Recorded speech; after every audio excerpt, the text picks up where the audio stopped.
What's good, bro? How we feeling, Oh, man, we feeling good, man. Yes. It's a beautiful day. Man, Beautiful day in the neighborhood. beautiful day in the neighborhood. 53 years of a serious grind to get back to the finals and actually win that bad boy. How about the Knicks? How about them Knicks, man? I'm happy for the city, happy for the team, and they grinded hard. And I think we saw two strong teams compete it out. And the best team won, man. And it's good to see it pay off a lot of times when teams are kind of trying to construct a good unit, to make a good push and to win.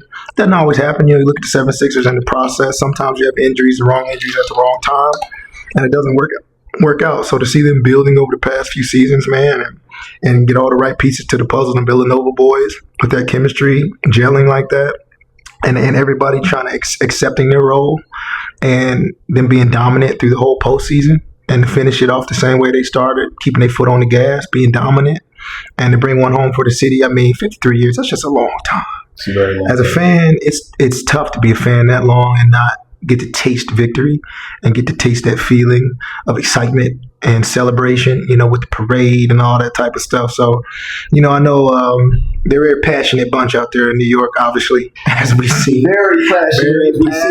As we see. But it's good to see. It's a reason why they're passionate. They're loyal fans, and they have a very, very tough, loyal fan base. So good for them. Good for New York, and hopefully they can keep being successful. Moving forward. So we'll see. Yeah, we'll see, man. It's kind of interesting because you see, I always love to call him Pitbull Brunson. Pitbull Brunson. But you see Jalen Brunson, and I think it's just clear how big of an impact he is for New York. Yeah.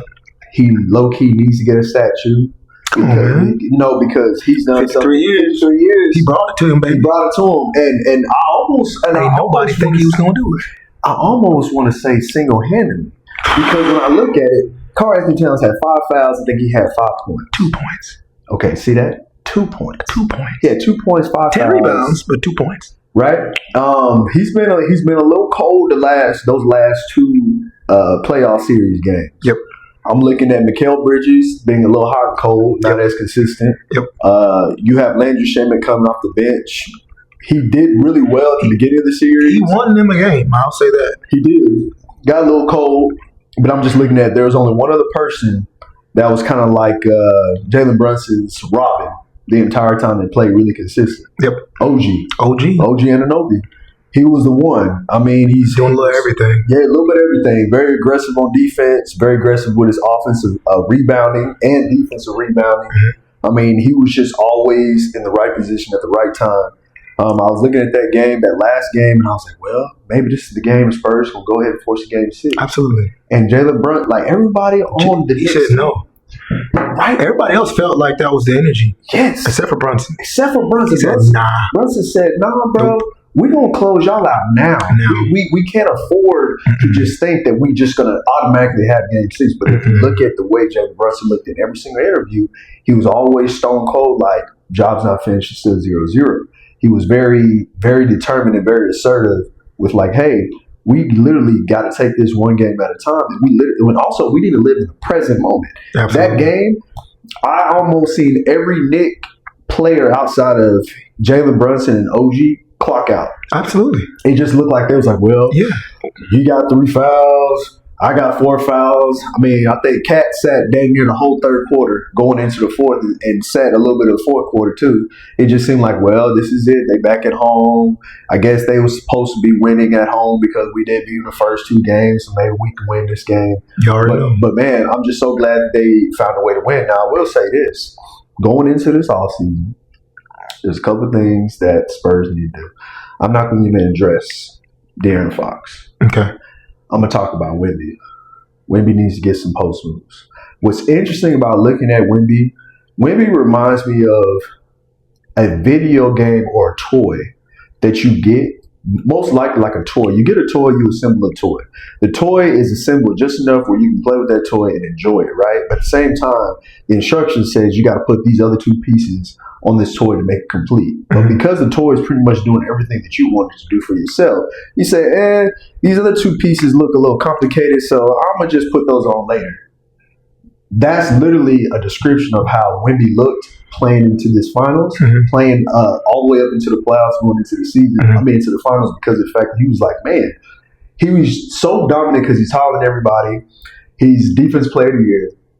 He shoots pretty respectively from the three. He can shoot from anywhere. Absolutely. His presence is always known, even if he doesn't have the basketball. Yep. But whenever you get to the top of the top, meaning into the NBA Finals, you have other bigs and other aggressive players that can play just as aggressive as you. You know what happens? You know what changes? It's like, man, he was exposed because he had no post moves. And I seen that. I was like, man, there's a couple of things, and that's going to come with time because he's still a baby. Right. But I am eager to see how he's going to look going into next season because I know he's going to be working on his post moves. Absolutely. I agree. And some work ethic. That's something that you cannot, you can't take lightly, is work ethic. A guy that's willing to work. A lot of times we see guys come in very sharp. They come in very electric, high level. And depending on the work ethic, after a couple contracts, you know what I mean? We see them kind of taper off in their dominance.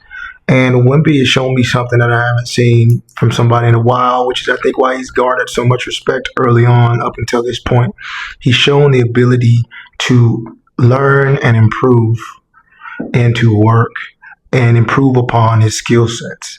And that's scary when you already come in and you're an anomaly or you're the exception for your height and for your skill set. You're already coming in kind of on the outside, like, whoa. We haven't seen that before, like a Chet, right? But then Wemby's also has that Mamba mentality to a degree, as far as like every day get better. Every day get better. How can I learn? He's taking the craft very seriously, right?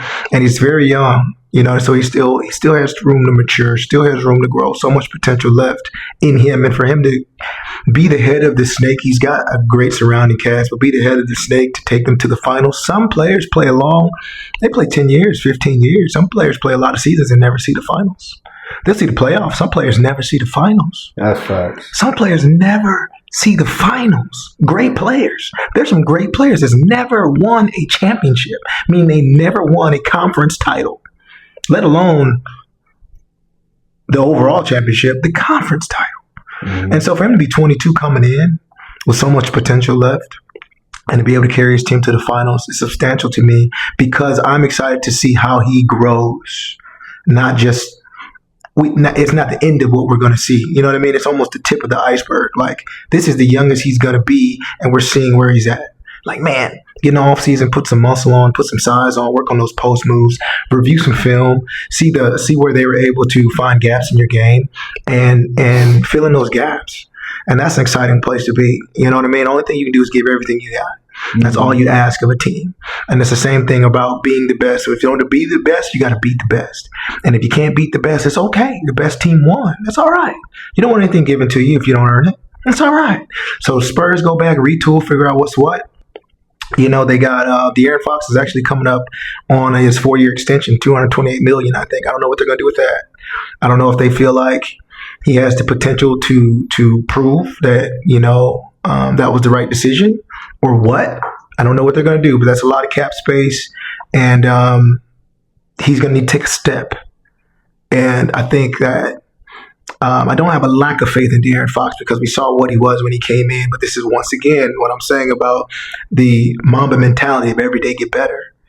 If you have this window of time, 10 to 15, to LeBron, obviously 20 plus years of playing a game and creating a legacy and changing the trajectory of your family's history and all this type of stuff, take it seriously.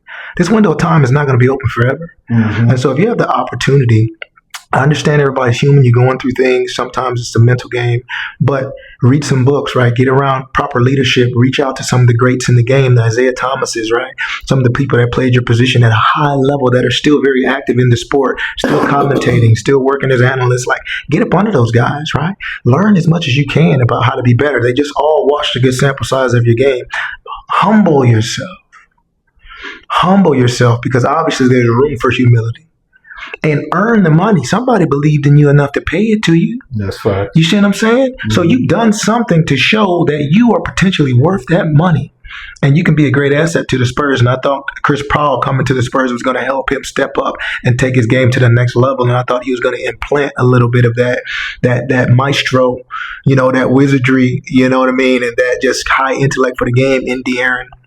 And then step away, and we will see De'Aaron kind of flourish into the next level of his career. But I wish the guy well. I hope to see him take another couple steps, just because we see how electrifying he can be. But who knows? The Spurs are going to have to figure something out, though, because that's a lot of money. That's a lot of money that needs to go to the Atlanta Hawks and trade it for CJ McCollum, who can be the veteran for the Spurs, and where Dylan Harper can take over. That's just what I think, because De'Aaron Fox, he's still in his prime. It's not like he's like an old point guard. Like, he's still in his prime, and who knows what that little bit of experience of playing in the NBA Finals, playing at least a solid 5 games in the NBA Finals, what that can do when it comes to his playoff experience. But when you have a young bull sitting behind him and Dylan Harper, it's pressure. It's a lot of pressure, because he's a young bull who's a bigger bull. He's stronger. He's more aggressive. And he's showing that his potential is like, he ain't even tapped into his potential, but it's already up there, just like De'Aaron Fox. And so I feel like a young, growing team like the Atlanta Hawks, they can use an experienced De'Aaron Fox there. It may cost them a little bit more, but I'm really hoping the Spurs can go get like a CJ McCollum. CJ McCollum, he's getting paid, but he's not getting paid as much. Yep. So I'm looking at it as you still bring in a veteran presence that can nurture Dylan Harper and Stephon Castle, but at the same time, they can take a little bit of that cap space off. I'm hoping somewhere in there, the Spurs try to talk to Atlanta and see what's good. But if they did so happen to keep De'Aaron Fox, De'Aaron Fox's skill set is so... It's just like Russell Westbrook. Like, it's so rare. He's so fast. He's so explosive. Right. He knows how to get to his spots. He can do some great things. It's just sometimes his brain can kind of spiral at the end of a game or in a clutch game. If he can tighten that up, I mean, he can still be one of the best guards in the league. It's just one of those things where I'm looking at the timing of things. When you have a Dylan Harper who's just a rookie, and he was averaging like 15, 16 points in the finals, that's just so dangerous, because even in clutch situation, he still was the one of the better players for the Spurs, even in Game 5. Absolutely. I mean, he was even in Game 5, what, he dropped 25 points? That's what I'm saying. In 31 minutes, bro. He can handle it. He showed he can handle the load. He can handle it, and I'm looking at and that's what's so exciting about the Spurs. Because man, what about Stephon Castle? He got to work on his jumper. He's a baby too. He's just 21. If you give him time, they forget. That's what's so wild about them. They're so freaking young. So much potential.